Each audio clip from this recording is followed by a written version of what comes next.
I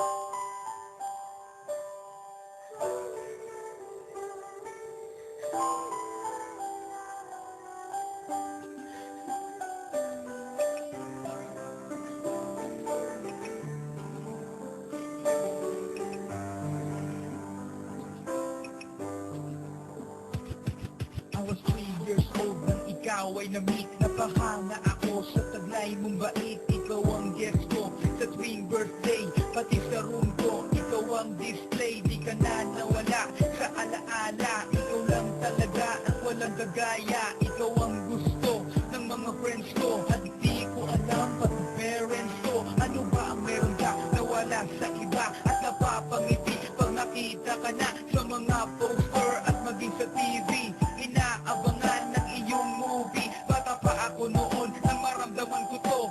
Ayoko ng iba, ikaw ang gusto ko. At sa aaminin ko, maniwala ka, mas gusto kita kaysa kay Darna.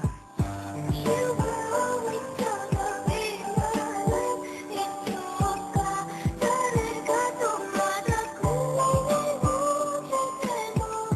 I remember true love, you taught me how. You were always gonna be my life. Himawamada ka na siya mo. Hadaya siya na.